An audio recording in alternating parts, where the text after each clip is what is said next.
My name is Jason Higgins, and I am an intern with the Oklahoma Oral History Research Program at the OSU Library. I'm in Stillwater to speak with Walter Price and discuss his life experiences, including his time serving in the United States military.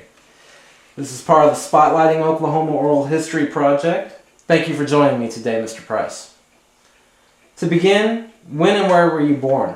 I was born in Tulsa, Oklahoma, June the 22nd, 1926. And who were your parents? Lee Price and Amelia Broach Price. And what did your father do for income? He owned a lumber yard, and during the Depression, lumber yards just collapsed because no building was going on. And so he left the lumber yard. Later on, he worked in just salaried jobs, but he, for a while, he was worked at Douglas Aircraft when the war came along, or the war preparation for the war, and had investments, lived off his investment, owned some property, and my mother did a lot of real estate work.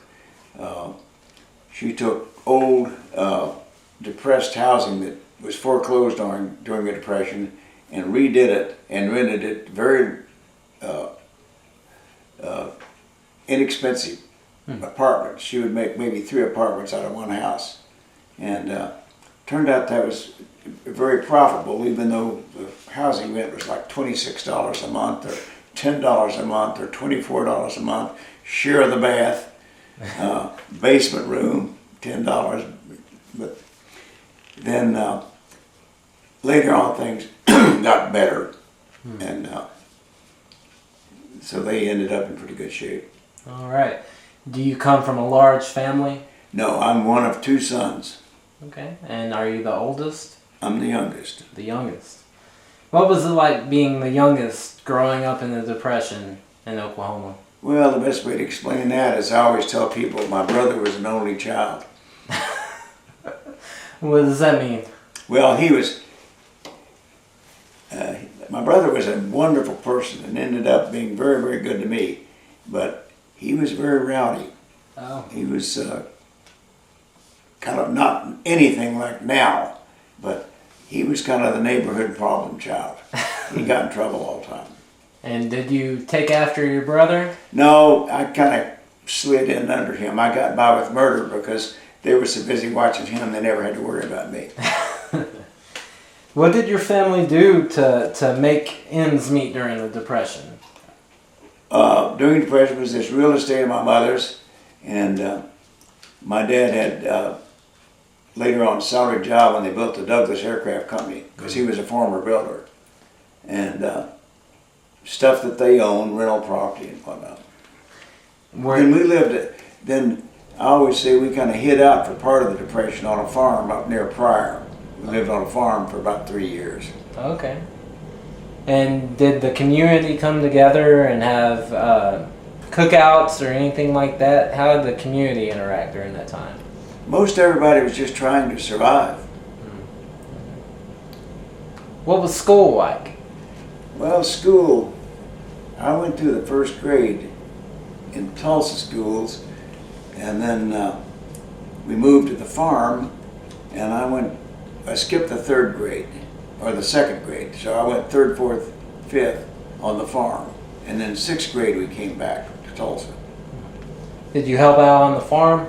Oh, loved it. Yeah? It was probably hard on my folks because of the finances and worry and whatnot, but actually I loved the farm. Go swimming anytime you wanted to. I had my own horse. It was wonderful.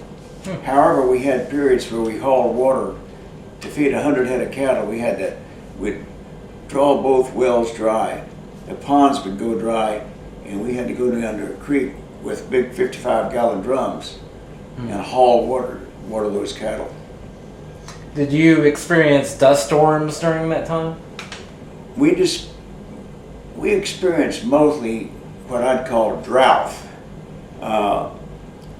Unfortunate for Oklahoma, you had John Steinbeck's book, which is inaccurate. The Grapes of those Wrath. people that were from Salisaw, Oklahoma was not part of the Dust Bowl.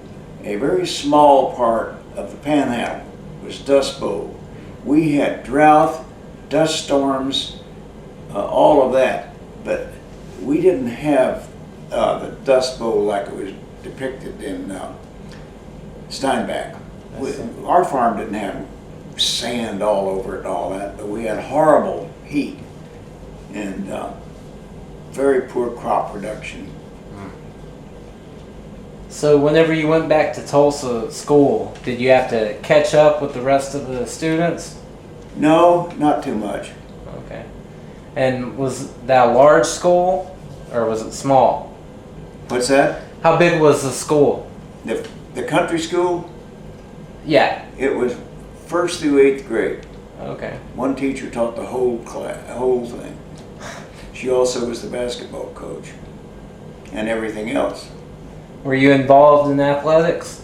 There weren't athletics in the country school like there are now at all. Okay. We were lucky to have a homemade backboard and a homemade ring for basketball. Okay. And talk a little bit about high school.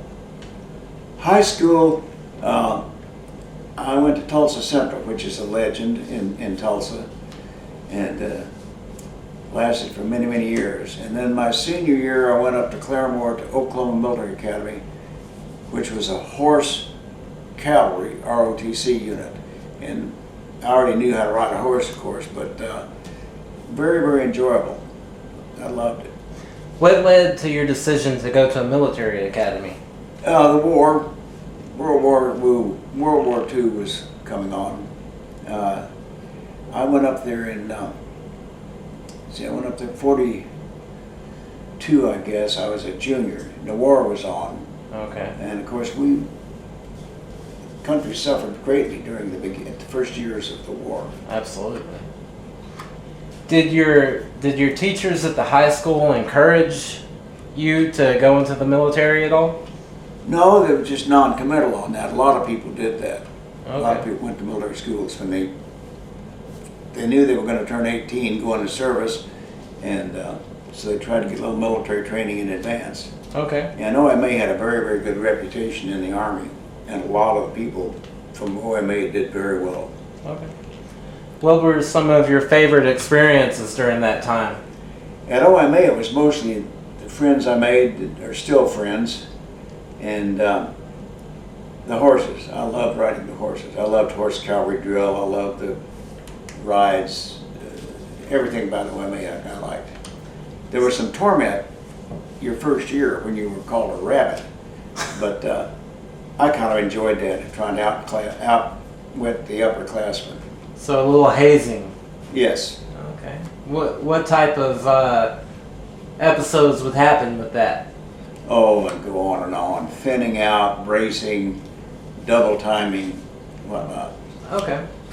So the horse cavalry was going out of military tactics by then, certainly.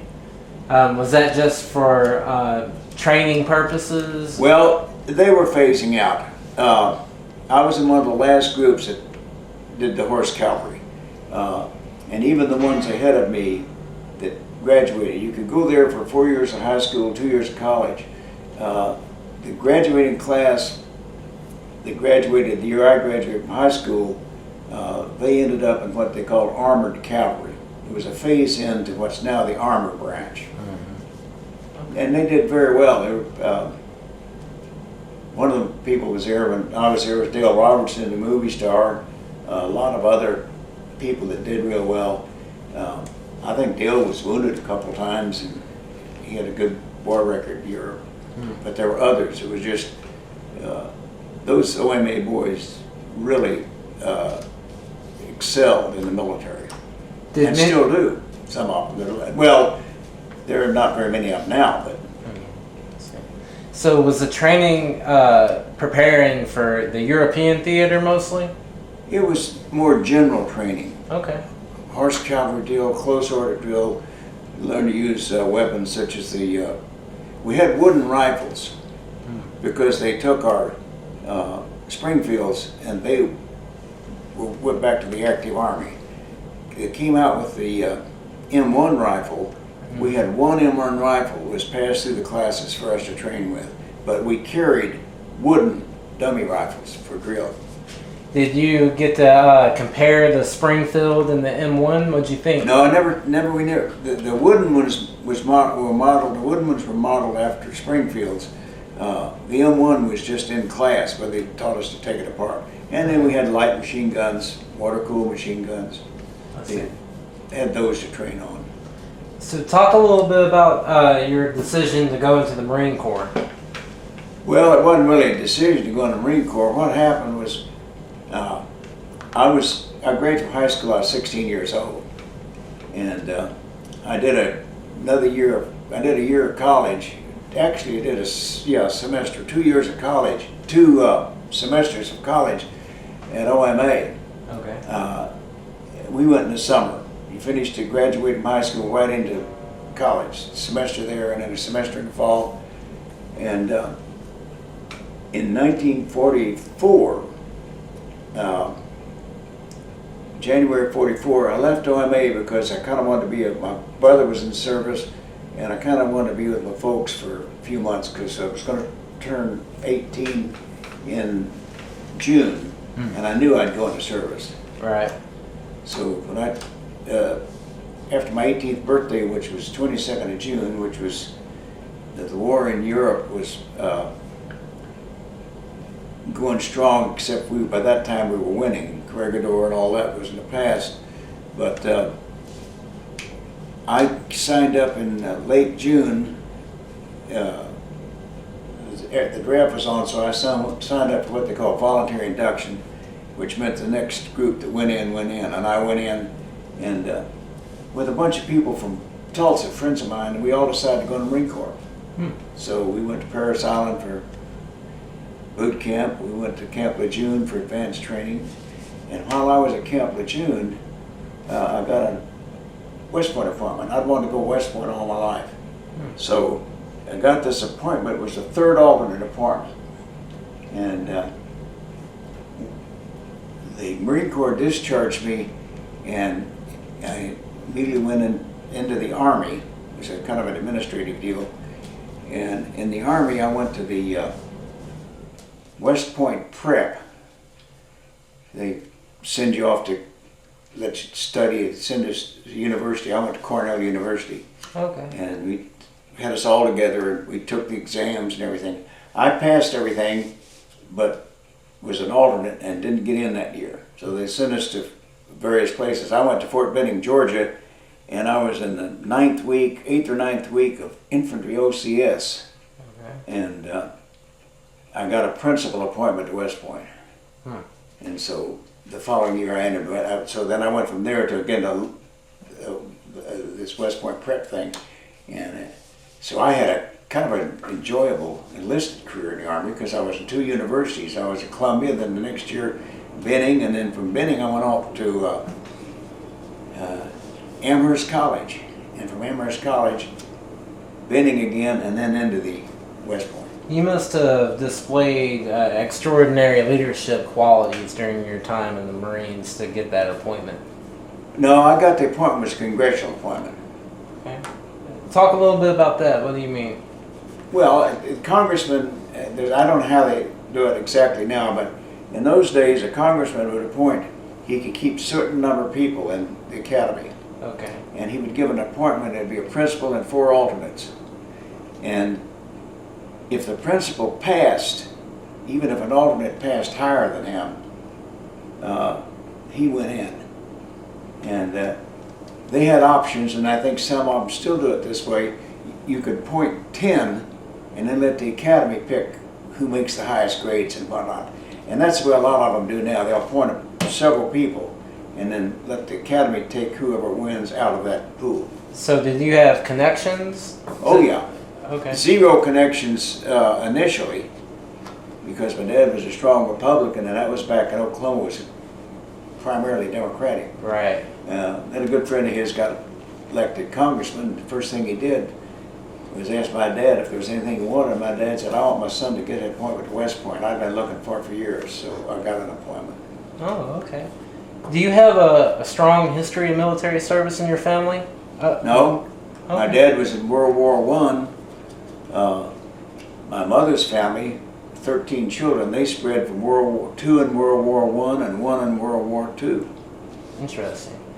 Did you know much about your father's experience during World War One? Not too much. Okay. Not too much. Okay. Interesting. So you went to the tougher Marine boot camp training. Oh yeah, yeah. What was that like? It's the same thing today. Probably not as tough, but Were they training you in amphibious assaults? And no.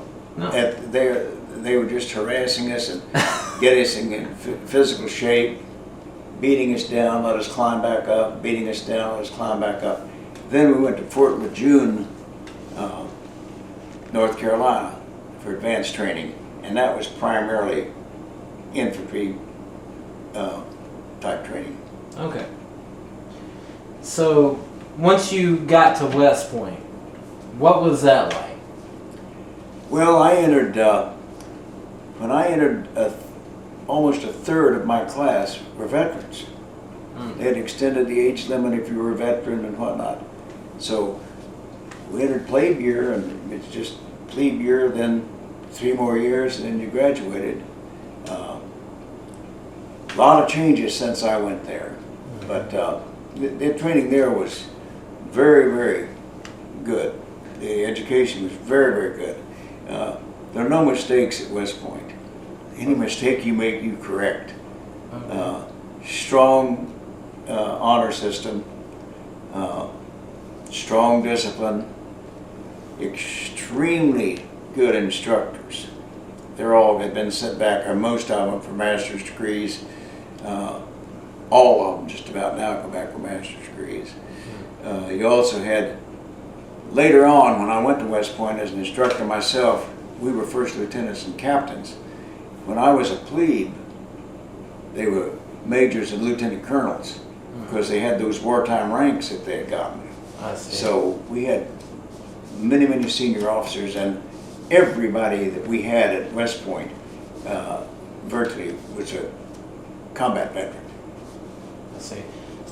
Were you in a class with other men who went off and done historic things? Any historical figures in there? Well, my plebe roommate and I had been enlisted men together, and he got in 45, so he would have been class of 49, but he was booted out plebe math, flunked plebe math, so he was allowed to come back if he could pass the test, which he did, and we ended up plebe roommates.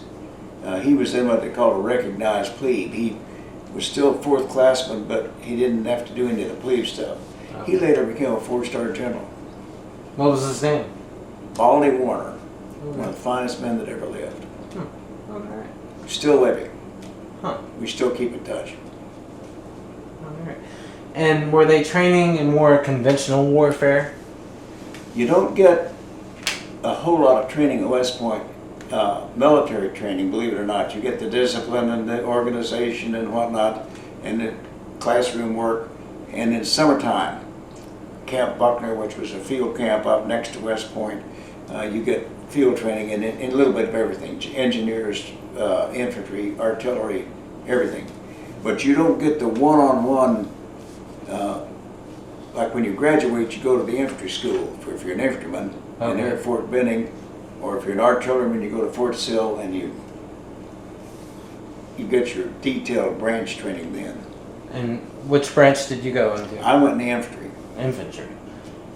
Was that a decision of yours? Yes. Okay. When it got down to me, they go in order of rank, cadet rank. When it got down to me, I had my choice of several branches, but I chose infantry. Why infantry? Well, just what I wanted to be. I wanted to be an infantry soldier. Horse cavalry was gone by then. Right. Yeah. It was. And I think armor went out before it got to me, if I remember correctly. It seems that you volunteered for the more dangerous job. Well, I didn't think of it that way. I just wanted to be an infantry officer. Okay. Fair enough. Any favorite experiences at West Point? Any memorable times? The biggest experience I had that was unusual was I tried out for just almost every athletic thing there was, because there was a big advantage to be an athlete, and I couldn't do any of that. I finally became on Plebe year, I became a gymnast.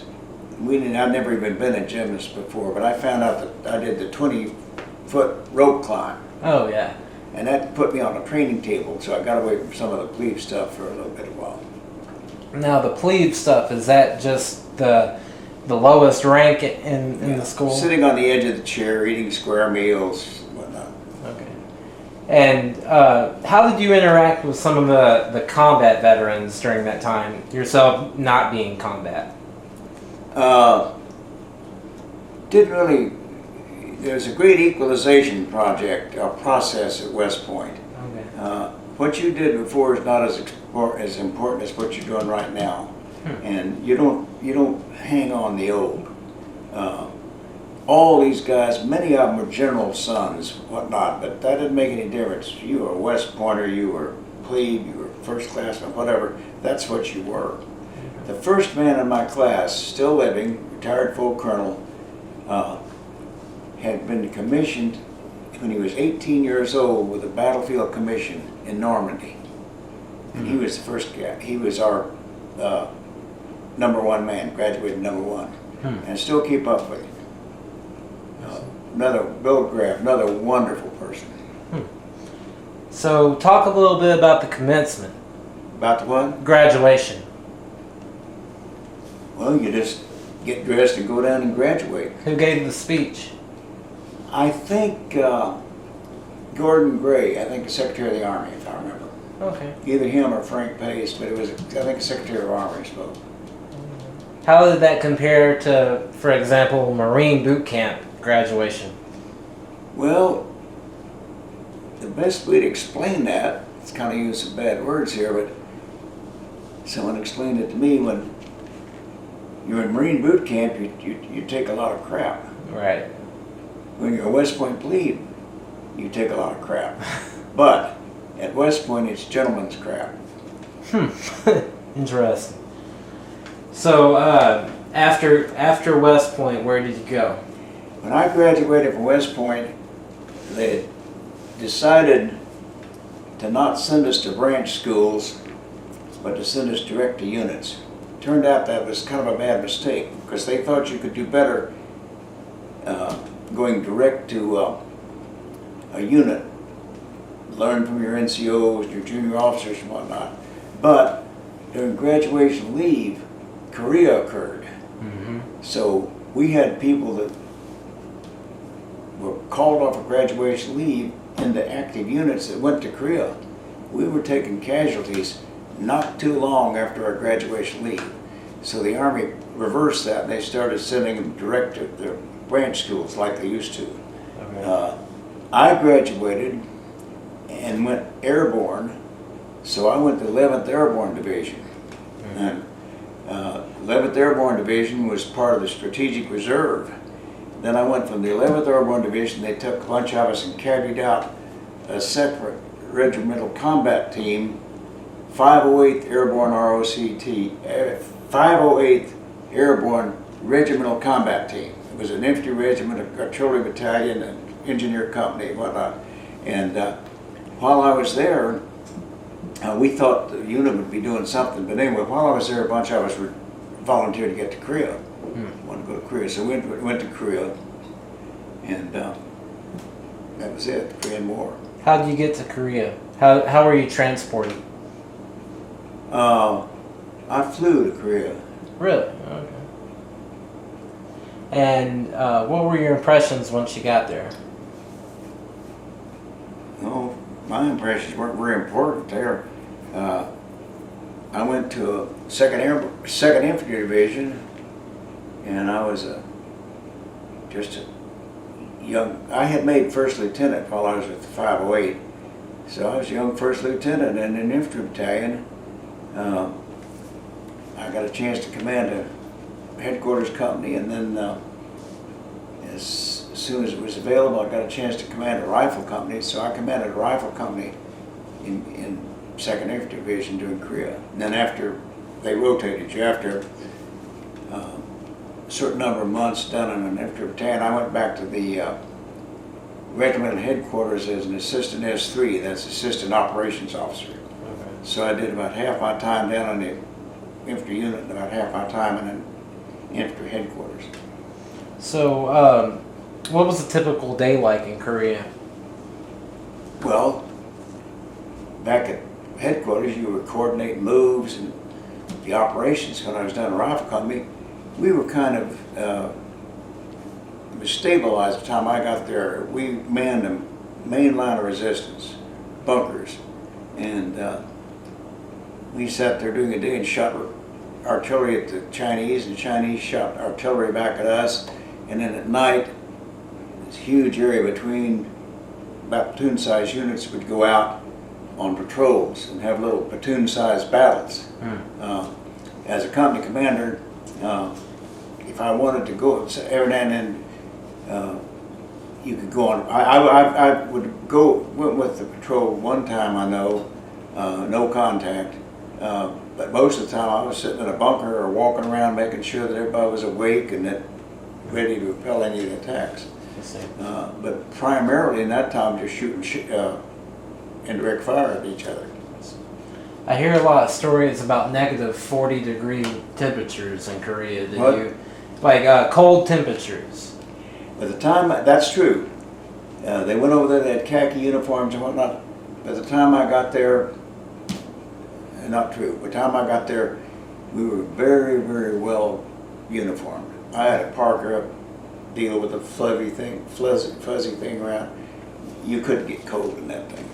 And we had what we call Mickey Mouse boots, and your feet would get so warm in those things that they would actually, you'd be walking in water almost, because your feet would perspire. Well taken care of in Korea. Did you participate in major strategic moves in Korea? In what? Major battles during that time? No, just a certain period of time I was there. Okay.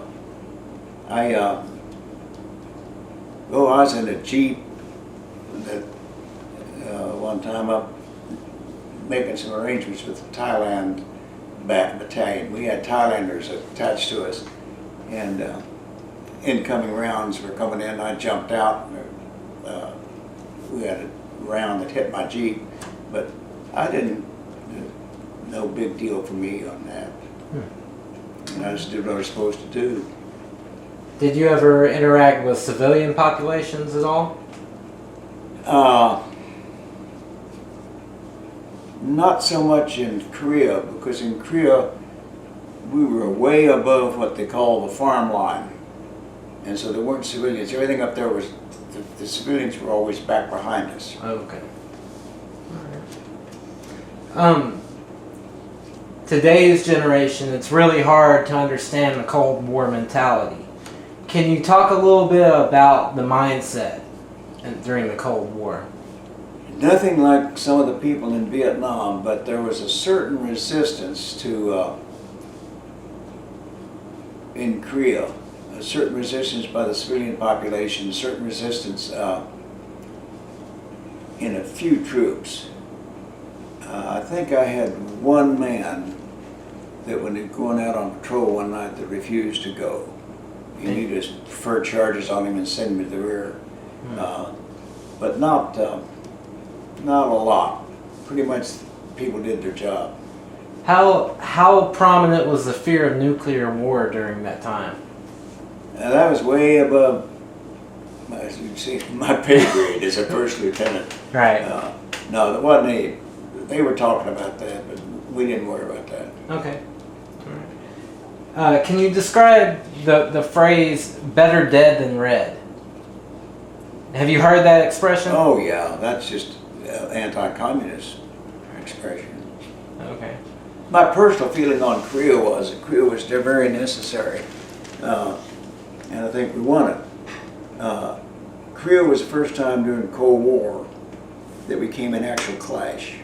We came in actual clash with the Chinese that had been sponsored by the Russians, and we won. We stabilized it. We created South and North Korea, but It's still that way today. But I think it would have been horrible if we had let the it'd be better if it were one country, but it would have been horrible if we'd let it be all Russian-dominated Korean. Okay. We weren't fighting the Koreans when I was there very much. We were fighting the Chinese. Okay. So the Chinese had already intervened at that point. Yeah. What year did you leave Korea? I left Korea in 1953. 53. So you didn't stay for the occupation at all. No, I was there for about a month after the armistice. Okay. Any political insights about MacArthur during that time? Well, again, that's way above my pay grade, but I think that MacArthur made a very big blunder.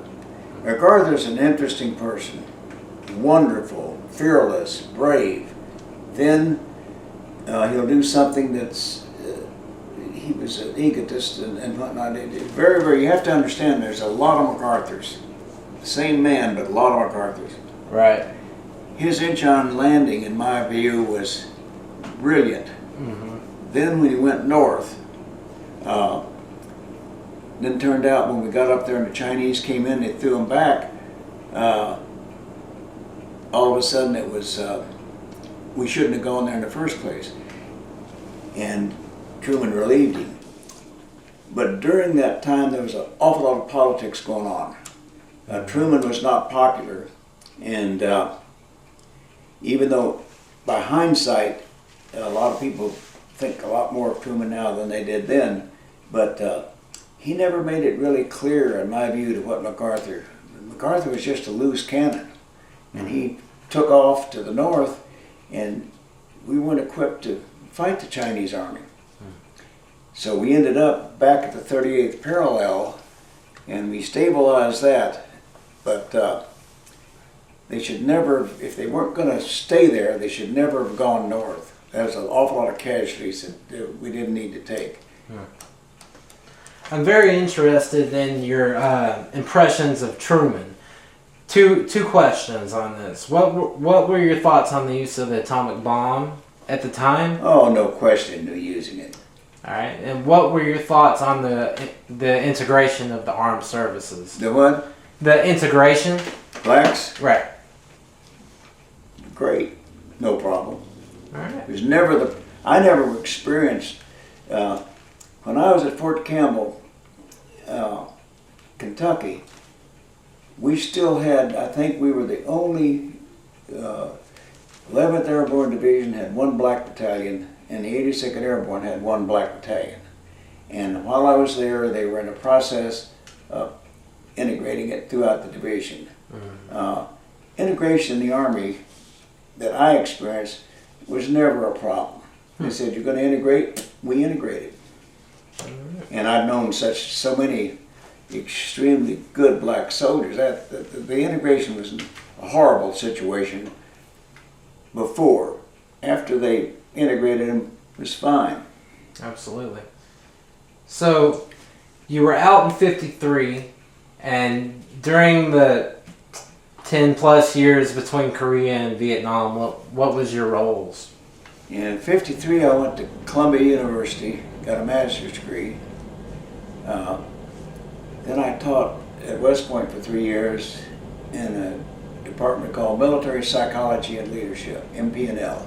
And I taught that for 3 years. Absolutely the greatest place in the world to teach. You hold out your hand like that, the NCO put a piece of chalk in your hand almost. If you need a training film, you get a training film. If you need someone to race the boards, it was a wonderful place to teach. So what was some of the curriculum during psychology in the Army? Well, psychology, we had basic psychology, we taught leadership, we had instructor training, various subjects within the leadership field. Everybody took the same course. It was engineering, basically, but electricity, physics, chemistry, a very rounded curriculum. So you had a master's in psychology, and obviously PTSD was no issue at the time, and it was, but it was referred to as like shell shock or Asiatic. Was that in your mind at all about combat stress? No. No, okay. So after Columbia, take us to your path to Vietnam. After Columbia, I went to infantry advanced course. And from the infantry advanced course, I went to Europe. And in Europe, I was at 7th Army headquarters, went to a battalion, and was the S3 operations officer of that battalion because I made major at that time. I wanted to go down there to be a company commander, but I made major, so I ended up in the battalion staff. Stayed there about a year, came back to 7th Army, and was in the G1 section, that's personnel. Okay. And so I spent a year in a battalion, 2 years at 7th Army headquarters. Where were you at in Europe? Well, I was in Stuttgart, Munich, Stuttgart. Okay, in Stuttgart, Germany? Yeah. Okay. What was your impressions of the populations in Germany? Oh, I loved them. Loved them. Did you get to go out and experience much of the culture? Oh, you bet. Lots of beer drinking? You bet. And my wife and I both, we had 2 sons. We had 2 sons born while we were at West Point. We had a 3rd son born while we were in Germany. Oh, okay. It's interesting because he acts a lot like a German now. But we kind of like to go to the back roads, stop in a place and get sauerkraut and whatnot. We love Germany. So what was one of your favorite memories of your time there in Germany? Well, of course, having 2 sons born there is pretty much my memories there. Yeah. Trips. We got a chance to take 1 trip south and went down through Italy. Took 1 trip up through Denmark and that way. My wife got to see a lot more. She could take these wives' trips. She even got to go to East Berlin. And she'd go to London. But the wives' trips were sponsored and they were great. So I guess we should back up and ask how you met your wife. She was from Oklahoma City and she was flying for American Airlines, and I met her in the apartment I lived in while I was going to Columbia. Oh, okay. Interesting. And did she follow you throughout your career, living on bases and such? She was with me from then on. Not Vietnam, of course. Right. Okay. So after you came back to the stateside, were you involved in any way in events such as the Cuban Missile Crisis, other Cold War issues? The Cuban Missile Crisis occurred while I was assigned as just I think as a major, lieutenant colonel, just a flunky on the joint staff, and I remember the missile crisis very, very well. So you were on the Joint Chief of Staffs? No. Oh. There's the Joint Chiefs of Staff, then there's an organization, the organization of Joint Chiefs of Staff. Oh, okay. And that's a lot of high-ranking people in that, but that's the people that do the staff work and the briefings and support the general staff. So talk a little bit about the crisis then. What was your impressions? Or can you? Yeah, some I can and some I can't, but and I don't know now, it's been so many years since I retired, what's classified and what isn't, but we were very concerned about it, very concerned. Was there a fear of preeminent nuclear war at the time? Oh yeah, I think so. Was there any types of specialized training in the event of nuclear war? Any what? In the event of a nuclear war, was there any specialized training? Well, all of your service schools, artillery, Leavenworth, whatnot, all of those schools taught nuclear weapons. Okay. Those classes most of them were classified. Right. Okay. So then, after that, what about Kennedy's assassination? Do you recall that? Very well. Very well. Talk a little bit about that day. I I found out about it while I think it was in a barber shop aboard a ship. And I was in a position where what we did mainly was watch it. We watched all the preparations, all the parades, all the flights, all the foreign dignitaries coming over. We basically just watched it. There was, of course, some concern within the military if there was a plot. So that was a concern. Absolutely. And at that time, were you aware of the escalating crisis in Vietnam? Yes, when we came back from Germany, I went to Leavenworth, Command General Staff College. And while we were there, that was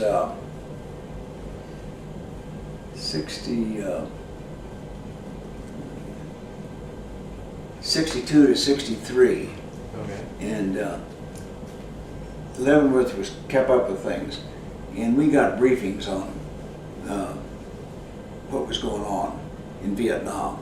But it was mostly advisors then. And then, of course, from there I went to this Joint Staff assignment. And from the Joint Staff assignment, I came here to Stillwater as an ROTC instructor. And I had a restricted assignment when I finished from the Joint Staff. I couldn't be assigned to a unit for a certain amount of time. So I came here to ROTC, stayed here 3 years, and then went to Vietnam. So that would have been 63 to 66? 60, let's see, I can't. 65 to 68, I was here in Stillwater. What was the student body like during that time as far as Vietnam was concerned? Very bad. Yeah, all kinds of stuff on it. People were against it, and there was all kinds of politics involved. What about at the Stillwater campus? Was that the case? Yes, there was. However, by comparison, very little compared to other campuses. Absolutely. You know, we had presence, and the people of Oklahoma were pretty stable, and they kept a cap on it here at OSU. Well, I know of bomb threats to ROTC buildings across campuses. Was that ever in your mind at all, that there might be a threat to the building? No. All right. So, and from your time at OSU, was that the first time you'd been to the campus? No, I'd visited here Okay. before. All right. So, 68. The January 1st, 68 was Tet, correct? Yeah. Well, in that period, yeah. In that period, right around New Year's. When did you go to Vietnam? I went to Vietnam in the summer of 68. And was the tactics changing during that time? They were changing from what I had experienced before. The helicopter was in vogue then. Right. 68, the Tet thing was interesting because I got there right after it, and we won Tet, Absolutely. except in the newspapers. They threw these thousands of people down, and they were slaughtered. Right. We won Tet, but you'd never know it in the States. And that was when the tide was turning and on public opinion, and it was never going to be reversed. That's when you had the people, the veterans, even the veterans that were protesting the war and everything. Of course, one of the big protesters is now the Secretary of State. Right. But anyway, in Vietnam, I was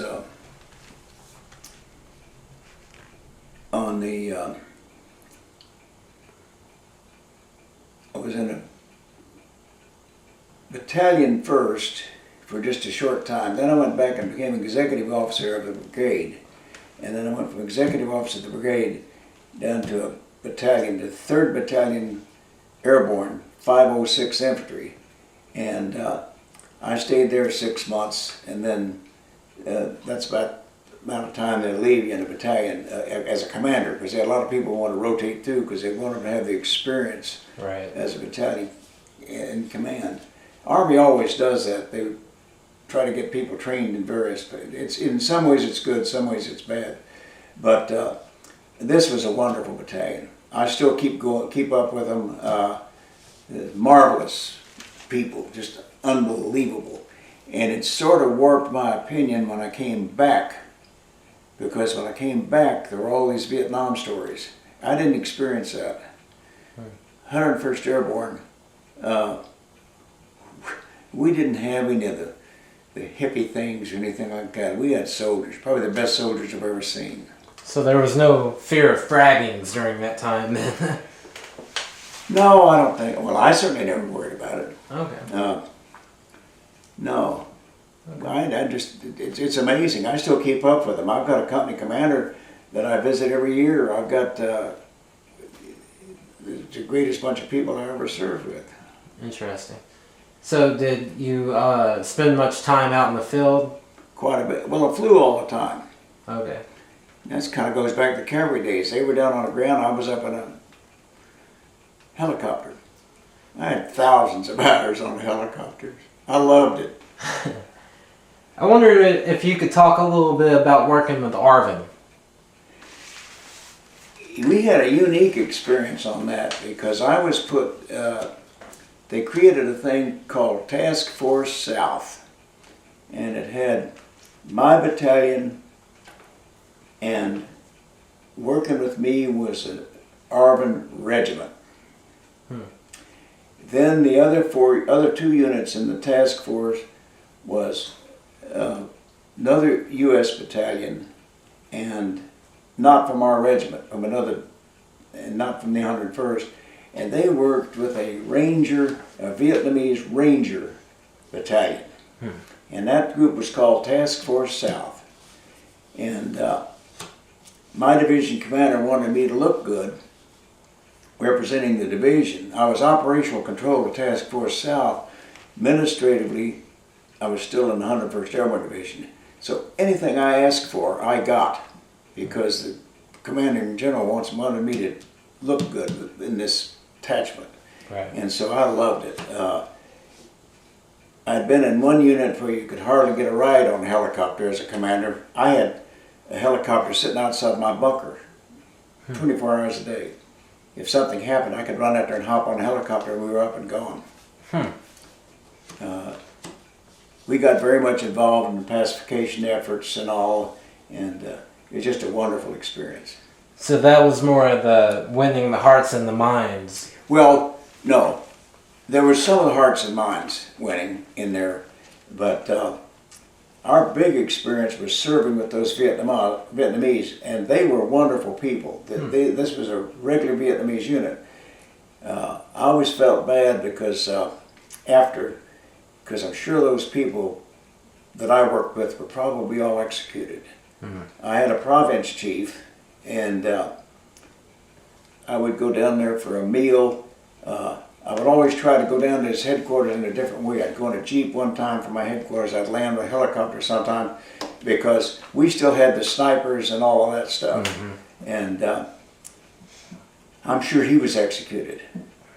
But we did joint operations with the Vietnamese, and they were good. Now the other people down in the villages weren't as good.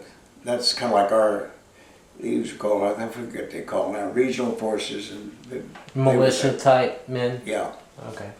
So there wasn't really much mistrust between your particular unit and the Arvind and your unit? Well, no, not at all. Okay. But little things you had to be careful on. The province chief had an officer on his staff that we knew was VC. And he didn't know it, and we didn't want to embarrass him because he trusted this kid, this guy. But anyway, the way we handled that is we would work together with him on a plan, and we would always try to implement the plan before he had this PC had a chance to alert his people. And we and that was just a suspicion on our part. We didn't know it for sure. And we got along very well with the province chief. Right. But they, the actual unit is solid. Did you ever feed misleading information to the VC infiltrators? Did I ever what? Did you ever attempt to give them misleading information to suspected VC so that they would report false information back to the Viet Cong or Vietnam? I had a great S2. He probably did. Okay. My S2, intelligence officer, he was an old special forces guy. He was wonderful. Still living. I still keep in touch with him. So, as a commander, you didn't necessarily have to rough it out in the boonies much. Oh, I would go out and spend a night with him or something just to impress the troops. Oh, okay. You know, and I'd land in a company position. I'd tell them to blow me a hole, and they'd blow a hole in the jungle. Okay. And I'd land there. And generally, while I was landing and talking to them and seeing what was going on, I'd let the company commander take my helicopter and go up so he could kind of see what the ground was around him. But as far as direction, the operations, it was generally from the air for me. Right. And even from the air, that could get some dangerous episodes too, right? Yeah, but I never worried it. Compared to the troops on the ground, it was a piece of cake. Right. I had a tail rotor shot off one time. We had to make a skid landing. I had some weather problems, and I was spoiled. I thought a helicopter could do anything, and I loved it. Right. Did you ever experience combat from the ground? Not on the ground. I'll get shot out in the air. I'd spend a night. I had a unit get in trouble one time, and the next night I spent the night out there just to kind of see what was going on. But no, it was the company commanders down on the ground that were getting all the ground shots. I mean, ours was, again, my base had a big perimeter around it. And I'd go from that out to a fire base, and then the fire base would send units out. I remember at one time in a little battalion, we had 11 different operating units out. And when you're out there in the field, there's, again, sniper fire and stuff like that, but we had some pretty good engagements by the company-sized engagements, but I never did feel like I was ever in any big danger. I was on the ground one time when we had a big attack with the regiment, this Vietnamese regiment in my battalion, but I was backing up a hole with my S3, and the only danger we were in then was we used lights,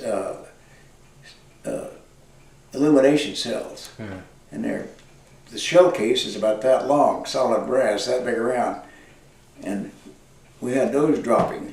And I thought, what a way to go, have an empty shell case hit you. So we put on helmets, and that was about it. Right. We already had helmets on anyway. How did the arvind hold their own in the field? How did they what? How did they hold their own in the field? How did they measure up to the American forces? Not as good, of course. Right. And we had advisors with them. I remember one funny experience, and I kept up with this guy. There was Lieutenant Colonel came over, and he was assigned as an advisor for this arvind regiment. Right. Now, he was the military advisor, and he had some assistants and all. And he worked with me. And in a way, I was almost rude to him because he was eager and wanted to take charge and everything. And I would just kind of say, Colonel Ten and I have been getting along fine. We've got this under control. Don't worry about it. Well, how do you do? Well, just don't worry about it. Don't worry about it. And we went on this operation, and he really wasn't very well read in. And then finally comes the operation. We got a Vietnamese regiment. We got my battalion, other battalions, and got airplanes flying, dropping these 2,000-pound bombs and whatnot. And Colonel Humphreys turned over, he looked at this, he just shook his head, he said, "Who in the hell is in charge of all this?" And I said, "You are." And he said, no, you are. But I got along great with the Vietnamese commander. Vietnam, you know, the media really exploited the situation with the civilian casualties. And obviously, from the air, there were much more casualties with the civilians. But to what extent could you talk a little bit about civilians? Were they directly... We didn't see the civilians except my base was in Phan Thiet, and there was this village of Phan Thiet, and that was the province headquarters. And it was interesting. When I would land, we had these stuff, we got these, what we call them, 101 packs or something like that, cigarettes, candy, whatnot. We got those in all the time. I'd fill our pockets with stuff. And mainly cigarettes, because I smoked then. And when I would land, all these kids would come running out. And I'd grab a handful of caramels or something and toss to them and whatnot. And one day, I always remember this, the Province Chief's wife came up to me and said, "Colonel, I want you to do me a favor." And I said, "Anything." I'd eat down there a lot and whatnot. She said, "Don't give the kids candy." I thought at first she was afraid we were poisoning them or some damn thing. Anyway, I said, "Oh, I love these as well." She says, "I think it makes them feel like beggars." And I thought, boy, what an astute lady she was. Right. So I quit tossing them stuff. I just spoke to them, pet them on the heads and all. But she didn't want them out there begging from the Americans. Unfortunately, she's probably dead. When the truce and all, they probably killed her, probably executed her. So there was a sense of dignity even within the people. But again, I was in a great place in Vietnam. I had a great unit, great Vietnamese to work for. I was spoiled. Right. What was the most difficult thing for you in Vietnam? Oh, just being away from some of the pleasantries of home. And I lived pretty good. We were on a fire base. When we were out in the field, I'd be in a little triangular tent, and my radio operator, orderly, you don't like to use that expression, orderly, but what he really was, he'd set my tent up and put sandbags on the side of it. And we were eating sometimes sea rations, sometimes live rations. I lived pretty good. Okay. Had a cot as opposed to sleeping on the ground. Right. What about the climate? What? What about the climate? Well, cold in Korea, warm in Vietnam. Right. And Vietnam, you had snakes in Vietnam, and you had water buffalo, but living conditions never bothered me in Vietnam. Korea, they did. Korea, you were fighting to keep warm. Right. But, as I told you before, we had really good equipment in Korea. Absolutely. Did you ever have R&R? Yes. Had R&R and met my wife in Hawaii. Oh, okay. She flew over, and we had about 5 days in Hawaii. Did the kids come as well? No. They were, of course, back in Stillwater. Oh, okay. So they were in school? Yeah. Okay. Well, I don't think kids went on R&R. I don't think so. Okay, yeah. How many days? I think it was 5. Sounds like an enjoyable time. Oh, wonderful. Wonderful. So, during your time in Vietnam, I wonder if you could discuss some of your political views on the war while you were in the field. I didn't have any while I was in the field. What about after you come home? Oh, yeah, all kinds of when I came home. But while I was there, I just had a job to do. Right, right. people misunderstand that the military is one of the last bastions of, they're patriots, they're Americans. Right. They don't worry about that. Did any of your men under your command express anti-war sentiment to you? Never. Never. Never. Okay. The And most interesting experience with the personnel that I had was we were back and had the units back at base camp. When they'd come back at base camp, I'd go down to their tents and visit with them and all. And generally they let them loose, have beer and whatnot the first night back. And I had company back there, and I went down to them, walked through their tents to see how they were doing. They were all drinking beer and whatnot. And they didn't call attention. I didn't worry about that. I went on through the tent, and pretty soon the platoon sergeant comes running in, salutes, and he had had a few beers himself. And said, I said, don't worry about it, let them alone. I said, let them relax. How are things going? Fine. Did you get a good warm meal? Got them, did all that. And then I left. And when I left, I was with my S3, who was a major, from Oklahoma, by the way. But anyway, and we just walked by, I could hear him in the tent. And the platoon sergeant was chewing him out. Said, don't you know who that was? That was the battalion commander. He's eating them out, and he leaves, and I hear these two guys talking, and I stopped right up next to the tent. And this one guy came over and told me, what's Italian? What is Italian? And the other soldier said, good God, don't you know anything?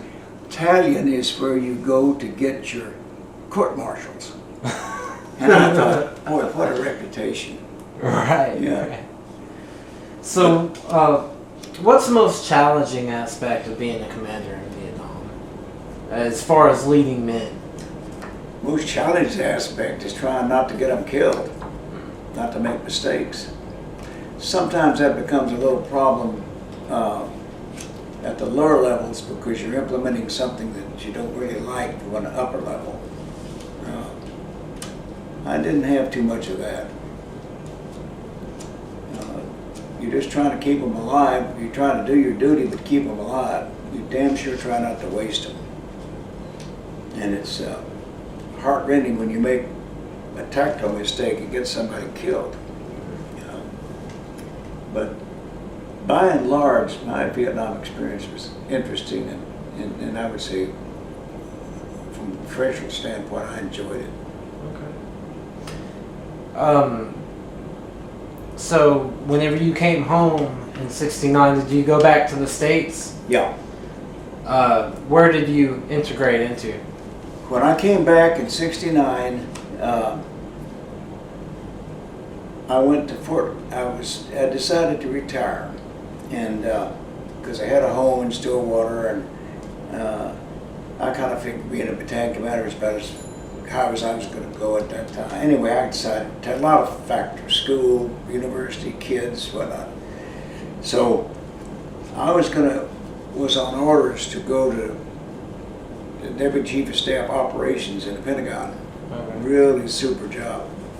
And I called and asked to get that changed. I said, I'm going to take 20-year retirement and get out, and I don't want to do the wild chase for housing and everything you go through in Washington. That kind of finished me for promotion, but they gave me some choices. One of the choices was Fort Leonard Wood, Missouri, and I went to Fort Leonard Wood. And very lucky, I got assigned to a training battalion commander. And it was kind of unusual for the battalion commanders up there to have combat experience because these were all these guys, lieutenant colonels, who were waiting to get combat, to get some battalion experience before they went to Vietnam. But anyway, I'm commanding this training battalion, and that was interesting, basic training. And one day I got a call from the sergeant major who said, get up here, you're in deep trouble. I went up, and the battalion commander called me and says, or the brigade commander called me and says, good gracious, Walter. He said, you're getting ready to retire? And I said, well, I think so. And he said, well, we got all these people waiting for battalions. I can't leave you in a battalion. He said, you got your choice. You can either command the reception center or you can be my exec. I said, I'll be your exec. One of the finest commanders I've ever served. I had 2 in a row. Of the 3 best commanders I've ever had, I've had 2 of them at Leonard Wood. And it was a very enjoyable job being his exec. And then he left and another guy came in who was just as good as he was. And so I commanded, or I was then the second in command of a training brigade. My wife didn't like Leonard Wood too much. It's kind of isolated. My kids loved it because of the woods and the streams, and I loved it because I liked my job. And I stayed there a year and then retired. Were the tactics starting to evolve by that point to more guerrilla warfare? Oh, special forces were coming very much in vogue. But Leonard Wood was basic infantry training. And then when you finish that, if you stayed at Leonard Wood, you got advanced engineer training. You know, you could go to Benning for advanced or somewhere else for, but it was just basic training. Right, okay.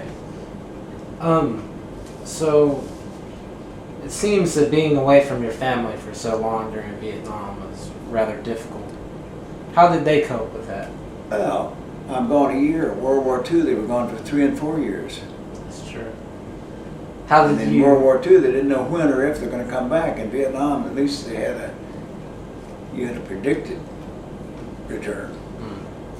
How did you establish contact, or how did you maintain contact with them? Letters. And then we'd send tapes once in a while. Okay. Recorded tapes. Okay. About how often did you receive letters? How often? Yeah. Oh, I had from my wife every day, just about. Okay.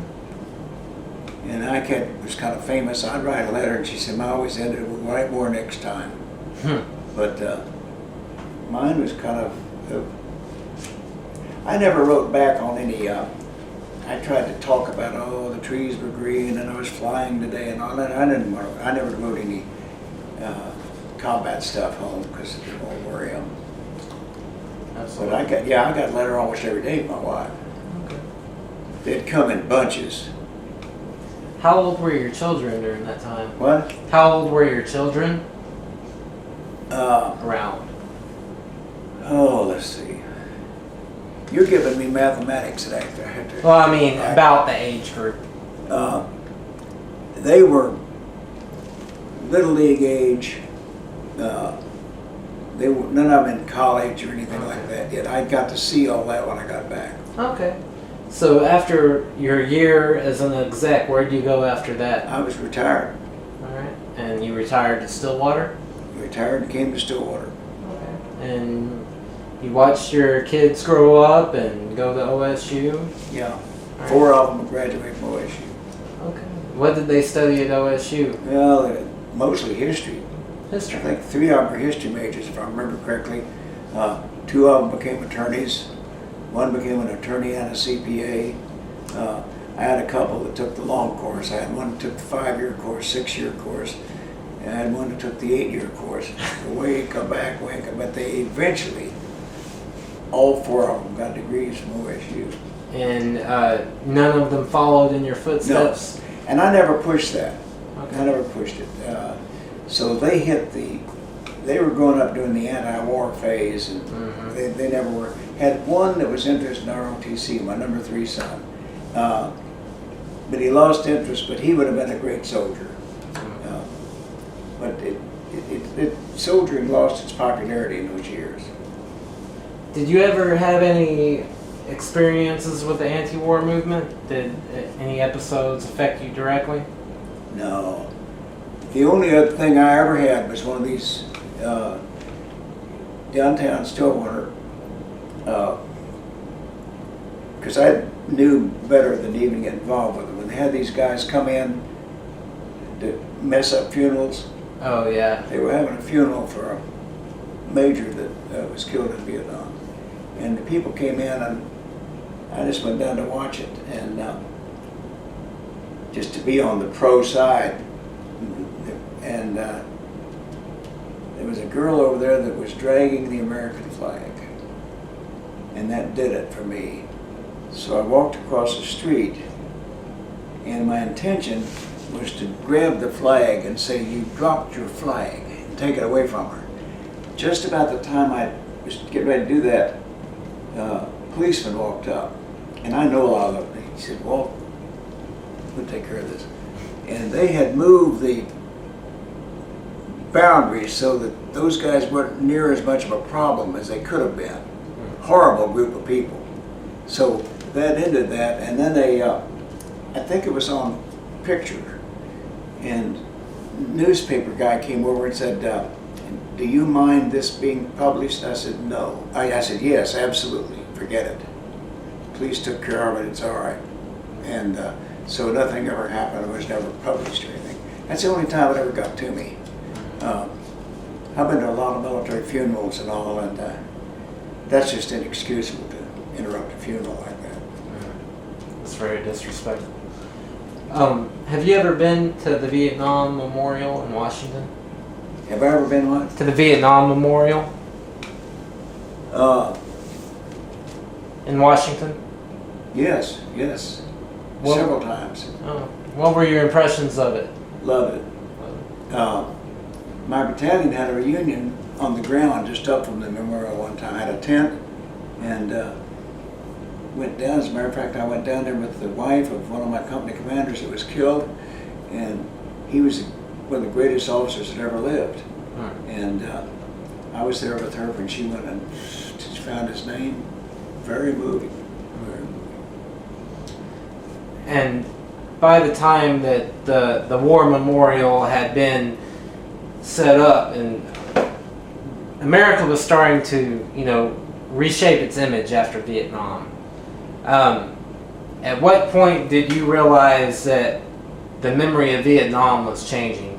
As far as it wasn't looked at so negatively, or is it still? What are your impressions? I don't really know whether it still is or not. There was a horrible bunch of mistakes made in Vietnam, but they weren't made at my level. Many pay grades higher. There's an interesting book that's debatable, The Man Who Lost the Vietnam War, Westmoreland. That's written by a young retired colonel, PhD, named Louis Sorley. And Sorley was a student of mine at West Point. I taught him leadership. Really? And it's interesting analysis. There's all kinds of that stuff being read. I've only met Westmoreland a couple times, maybe.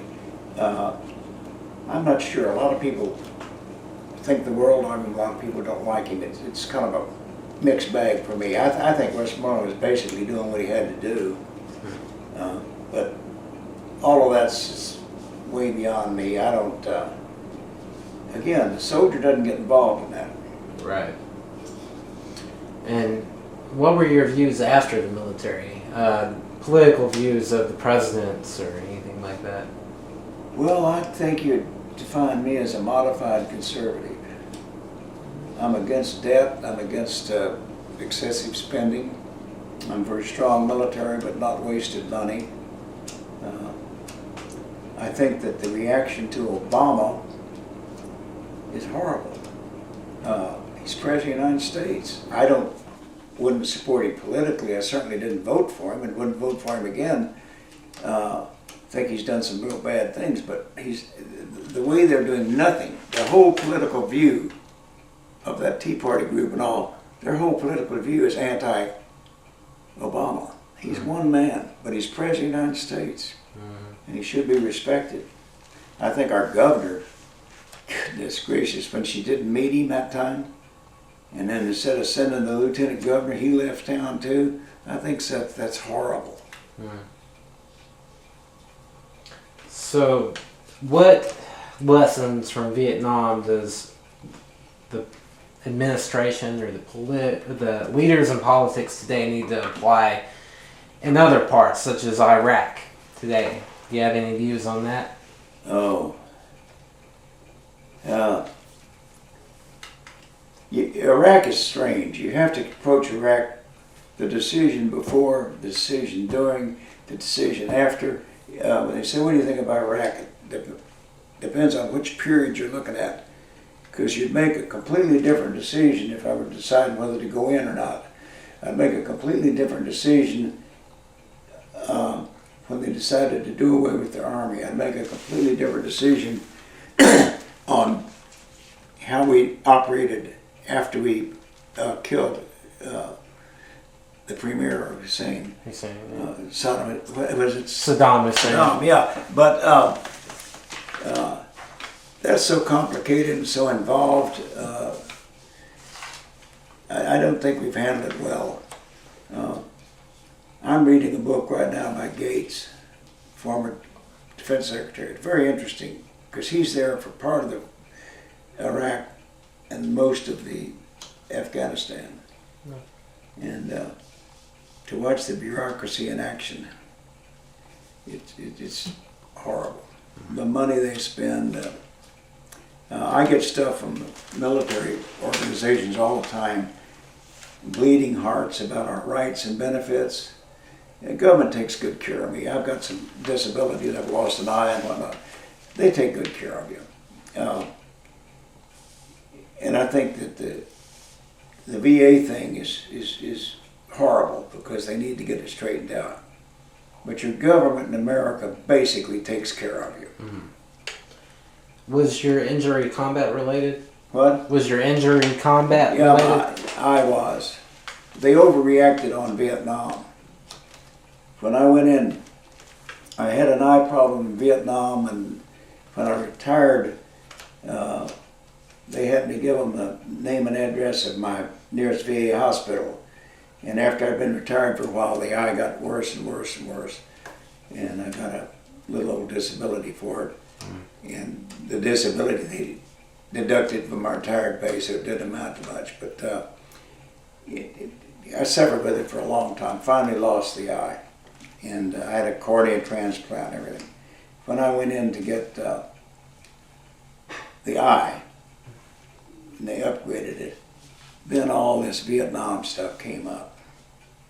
Highly political. They checked you for hearing, and they checked you, did you have prostate cancer? Oh yeah, everybody has prostate cancer. And then they just, and I get more disability pay now than I should.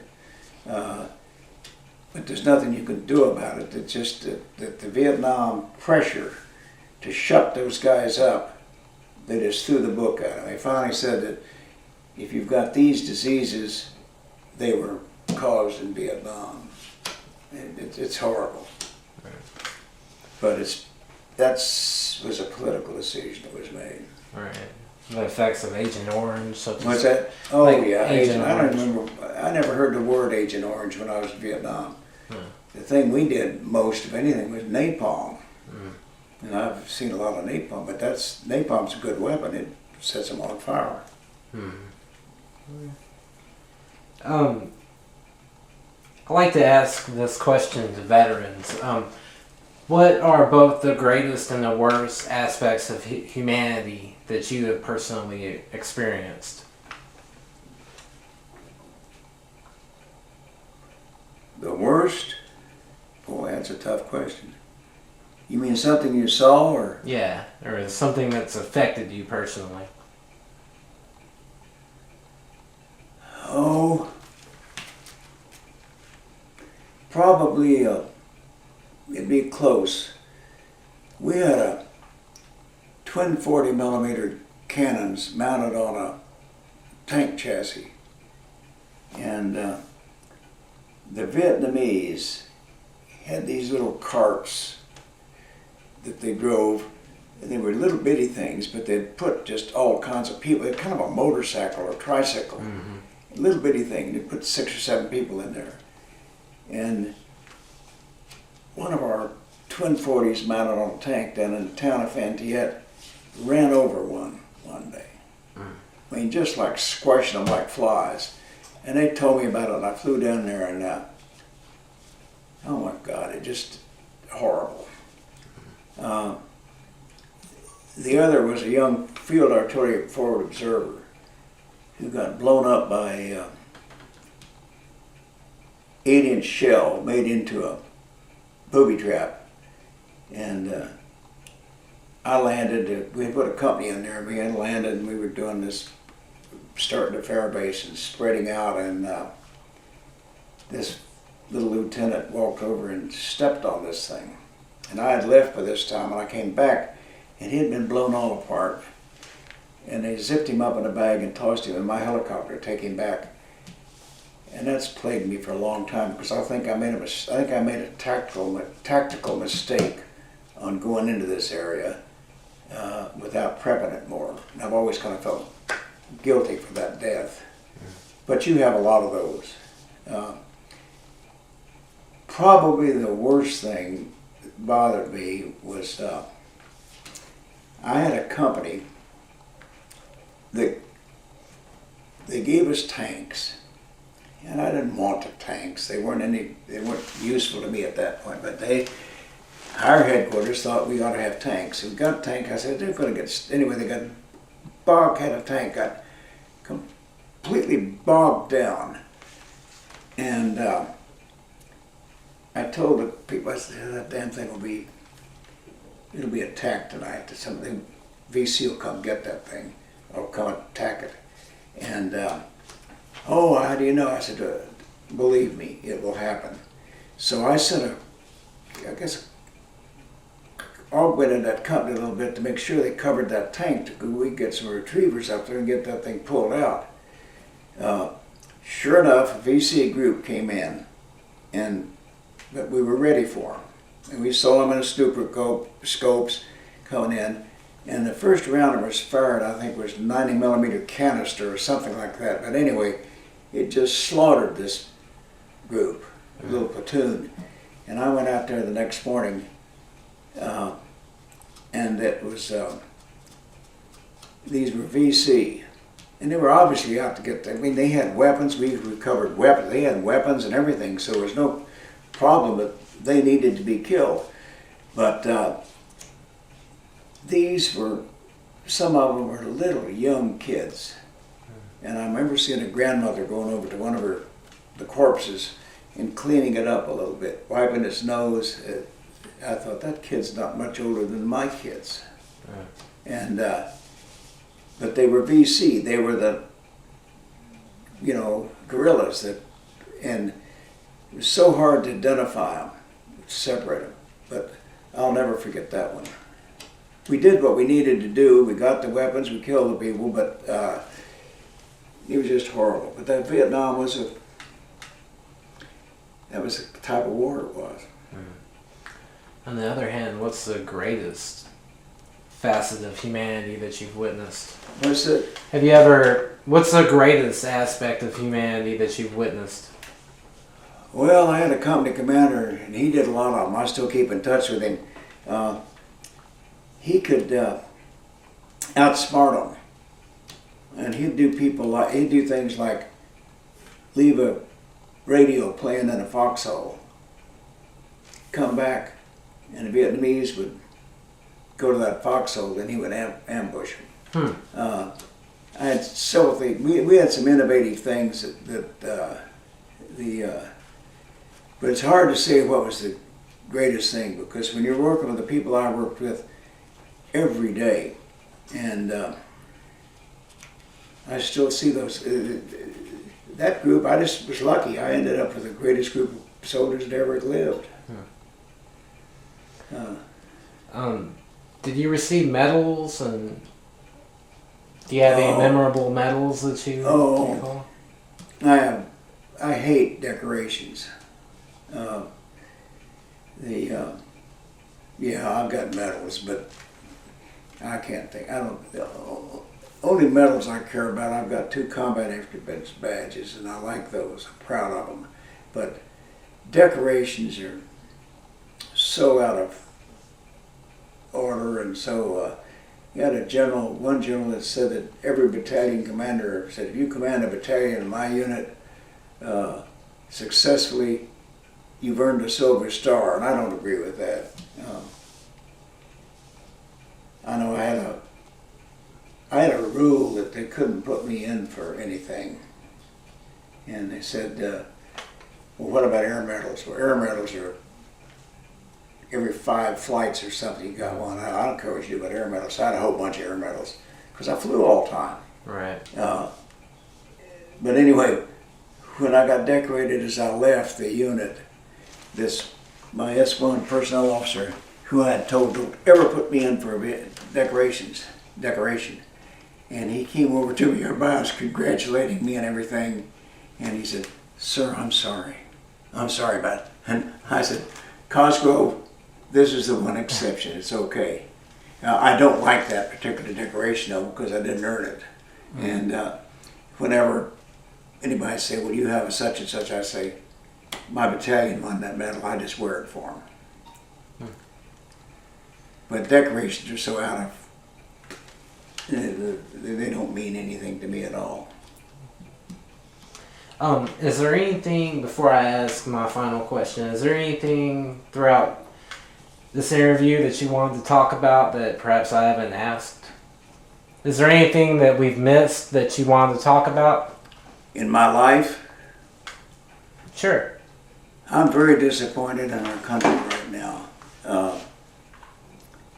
I was born and raised Republican, conservative Republican, but that was when Republicans meant a balanced budget, very conservative views. They've gone over the cliff now, and the extreme left is just as bad. I'm deeply concerned about, let's get this country back on. Let's get back where we respect the president regardless. Let's get back to where the party that's out of power, let's get them back to being what we used to call the loyal opposition. Mm-hmm. Let's get back with Republicans like Goldwater and Democrats like Russell of Georgia and some of those guys. They would spin in their graves if they saw what was going on now. It's just impossible to get a decent candidate to run. That's my biggest concern.